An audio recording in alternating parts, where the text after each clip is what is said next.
Hello everyone, welcome again. Today we are going to read chapter first of ninth class. आज हम chapter first पढ़ने जा रहे हैं नाइन्थ क्लास का, जो कि हमने ऑलरेडी इसके जो हाफ पार्ट है वो हमने डन कर लिया था। आज हम इसकी 7 पॉइंट से कंटिन्यू कर रहे हैं। जो इसमें जो मार्जी होती है और टॉमी वो आपस में बात करते हैं और अपने फ्यूचर जो किस तरीके से उनके फ्यूचर में वो किस तरीके से पढ़ाई की जाती है उस टॉपिक पे वो बात करते हैं। और वो जो अभी की जो जनरेशन है, अभी की जो स्टडी होती थी, तो उसको वो फन समझते थे। तो किस तरीके से है हम आगे देख रहे हैं। A man is not smart enough. एक मैन इतना स्मार्ट कैसे हो सकता है। मार्जी टॉमी से बोलती है कि एक आदमी में इतना माइंड कैसे हो सकता है कि वो सब लोगों को पढ़ा दे।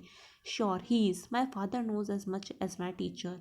तो टॉमी जो है वो बोलता है कि श्योर हो सकता है, क्यों नहीं हो सकता। मेरे फादर जो है वो भी बहुत ज़्यादा जानता है जितना कि मेरा जो डिजिटल टीचर है वो मुझे सिखाता है। मतलब उनके जैसा ही मेरे फादर है, उनको भी नॉलेज है।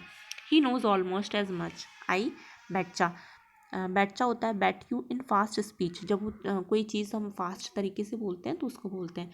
तो वो बोल रहा है टॉमी कि मेरे जो फादर है उनको भी बहुत ज़्यादा नॉलेज है और वो हर चीज़ को अच्छे से जानते हैं।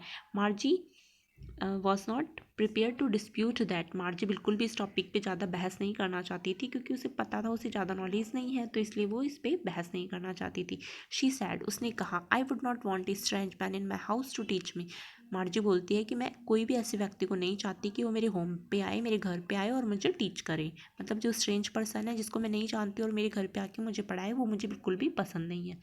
Tommy screamed and with laughter. जो टॉमी है वो इस बात पर बहुत हंसने लग गया, हंसते हुए चिल्लाया। तो आगे बोलता है वो, मार्जी the teacher you don't know much. वो बोलता है कि मार्जी तुम ज़्यादा कुछ नहीं जानती हो, तुम्हें कुछ भी नहीं पता है।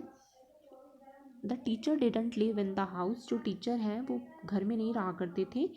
दे had a special building and all the kids went there. उनका एक स्पेशल बिल्डिंग होती थी जहाँ पे जो सारी किड्स हैं वो वहाँ पे पढ़ने के लिए जाते थे। उनका स्पेशल जगह होता था और उस जगह को स्कूल कहते थे, जहाँ पे सारे बच्चे साथ में जाते थे पढ़ने और एक ही चीज़ को सीखते थे।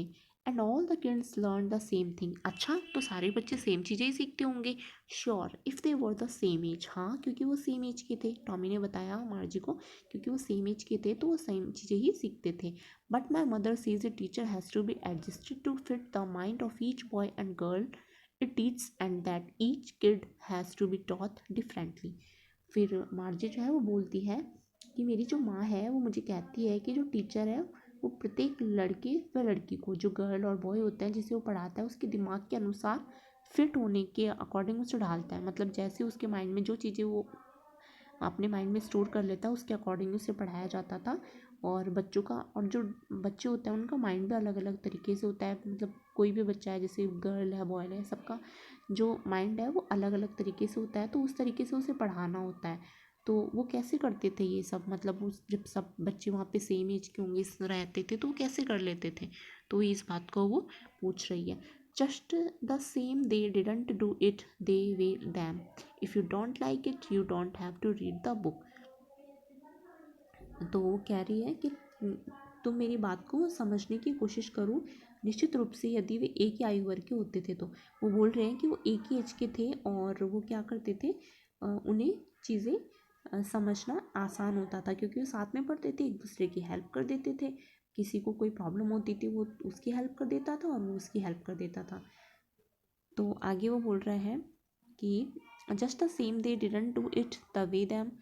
यदि तुम्हें पसंद नहीं है तो तुम्हें इस किताब को पढ़ना ज़रूरी नहीं है। वो बोल रहा है कि अगर तुम्हें अच्छा नहीं लग रहा तो मत करो। I didn't you don't have to read the book. इस बुक को तुम्हें रीड करने की कोई ज़रूरत नहीं है। I didn't say I didn't I like it, Margie said quickly. She wanted to read about those funny schools. यदि तुम्हें पसंद नहीं तो इस किताब को पढ़ना ज़रूरी नहीं। मैंने यह नहीं कहा कि मुझे पसंद नहीं, मार्जी बोल रही है।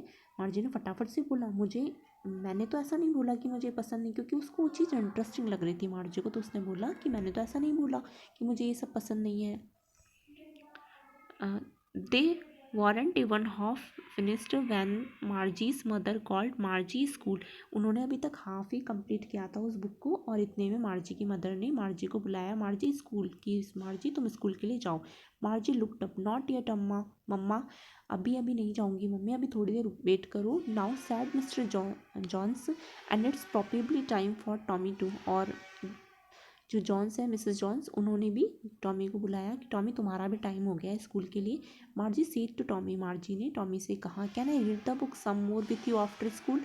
उसने मार्जी ने टॉमी से बोला, क्या मैं तुम्हारे साथ इस बुक को कंप्लीट कर सकती हूँ स्कूल के बाद में, मतलब मेरा अभी स्कूल का टाइम है तो उसके बाद में क्या मैं इसको कंप्लीट कर सकती हूँ। मे बी, हाँ क्यों नहीं।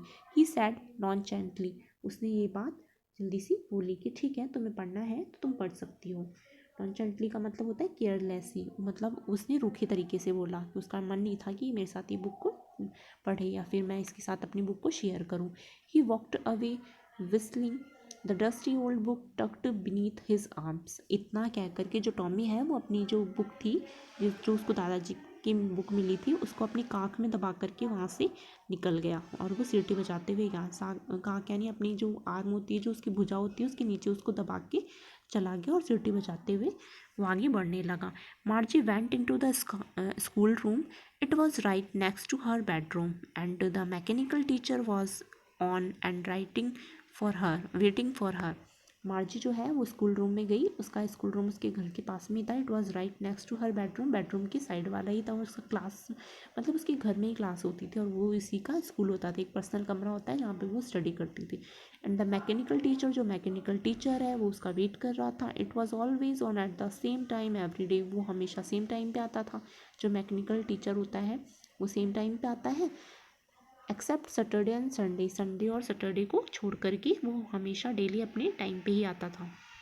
इस पिक में आप देख सकते हो कि मार्जी किस तरीके से अपनी स्टडी करती थी कंटिन्यू। ये एक रूम है इस मार्जी का और यहाँ पे रोबोट के थ्रू और जो डिजिटल वे में इसकी स्टडी को कंटिन्यू रखा जाता था। अब देखो आगे देखते हैं। Because her mother sad little girls learn better if they learn at regular hours, क्योंकि उसकी मदर कहती थी, जो यहाँ पे जो मार्जी है उसकी मदर कहती थी कि लिटिल जो गर्ल्स होती है, जो छोटी बच्ची होती है, अगर वो टाइम पे अपनी स्टडी करेगी तो वो बहुत कुछ ज़्यादा सीख सकती है। The screen was lit up, screen start हो गई है एंड इट्स सैड, और कहा जा रहा है today's arithmetic lesson is on the additional of proper fractions. आज का जो चैप्टर है अर्थमेटिक लेसन पे है और इसमें हम जो फ्रैक्शंस है उसको किस तरीके से प्रॉपर ऐड करते हैं इसको हम देखेंगे। तो ये उसका जो लेसन है मार्जी का, ये वहाँ पे स्क्रीन पे शो हो रहा था। ये देख सकते हैं आप किस तरीके से यहाँ पे मार्जी बैठी हुई है और वो अपने चैप्टर को कंप्लीट कर रही है ईयरफोन लगा करके। तो इस तरीके से उनकी क्लास होती थी, वहाँ पे अदर स्टूडेंट्स नहीं रहते थे, सिर्फ वही स्टडी करती थी और स्क्रीन पे उसे सारी चीज़ें दिखाई देती थी, जैसे टेक्स्ट रनिंग होते हैं, मैंने आपको पहले ही बताया था, उस तरीके से वो स्टडी करती थी। Please insert yesterday's homework in the proper slot, और उसमें ये आया था कि आपने जो यस्टरडे होमवर्क जो मैंने आपको दिया था, उस टीचर ने वो बोल रहा है कि अपना होमवर्क है उसके स्लॉट को प्रॉपर तरीके से इसमें इंसर्ट कर दो, यानी उसकी जो नोटबुक में जो वर्क था उसका फ़ोटो लेकर के उसमें ऐड कर दो। मार्जी did so with his Sai, she was thinking about the old schools they had van her grandfathers was a little boy. अब मार्जी उस समय उसका ध्यान बिल्कुल भी पढ़ाई में नहीं था, वो सोच रही थी कि मेरे ग्रैंडफादर जब छोटे थे तो उनका स्कूल कितना इंटरेस्टिंग हुआ होता था, जब वो छोटे बच्चे थे तो उनका स्कूल कितना इंटरेस्टिंग होता था। All the kids from the whole neighbourhood came, पड़ोसियों के जो पड़ोस में सारे बच्चे रहते थे, जो वो सारे एक साथ ही एक स्कूल में और एक ही रूम में बैठते थे। Laughing and shouting in the school yard, और वो लाफिंग करते थे स्कूल टाइम पे, शाउटिंग भी करते थे, कितना इंटरेस्टिंग होगा। Sitting together in the school room, और एक साथ बैठते थे स्कूल रूम में। गोइंग होम टुगेदर, और अपने घर पे भी साथ साथ ही जाते थे, जब बेल रैंग हो जाती थी, बेल बज जाती थी तो साथ साथ ही निकल जाते थे। At the end of the day, जब छुट्टी होती थी तो साथ साथ ही जाते थे। They learn the same things, और वो सेम थिंग्स को ही सीखते थे, मतलब जो सेम पढ़ाई होती थी वो सीखते थे।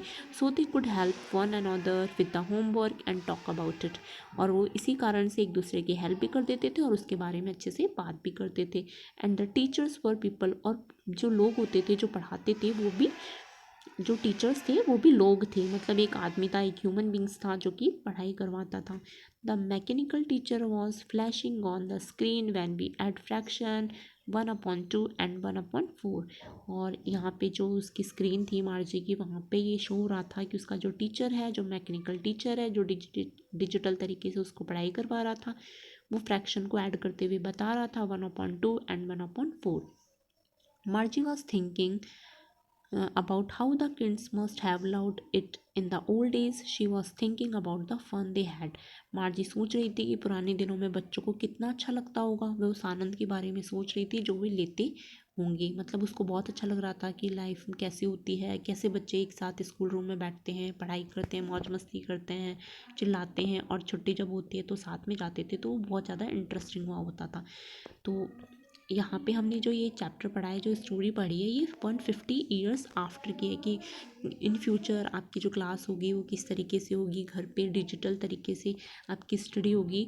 और वो बच्चे जो अभी की जो स्टडी होती है, जैसे स्कूल में जब बच्चे पढ़ने जाते हैं, साथ में पढ़ते हैं, तो उस तरीक़ों को, उस टीचिंग वे को किस तरीके से फ़न में लेते थे, मतलब उसको मज़े में लेते थे, तो उनको ये चीज़ें बहुत ज़्यादा इंटरेस्टिंग लगती थी। तो ये हमारी स्टोरी यहाँ पे कंप्लीट हो गई है मार्जी और टॉमी की। तो उन्होंने किस तरीके से, उन्हें ये चीज़ें जो थी बहुत ज़्यादा इंटरेस्टिंग लगती थी, बहुत ज़्यादा अलग लगती थी, और उनको ये चीज़ें बहुत ज़्यादा पसंद आती थी। यहाँ पे जैसे ये आप देख रहे हो स्क्रीन पे, तो इस तरीके से वो स्टडी करते थे। और इन्हें अब वाली जो स्कूल थी, जो कैसे वहाँ पे पढ़ाई करवाते थे, वो बहुत ज़्यादा अलग थी, डिफरेंट थी। तो वो इसी के बारे में ये हमने इस स्टोरी में देखा है। We will continue next chapter in next video. Thank you and have a nice day.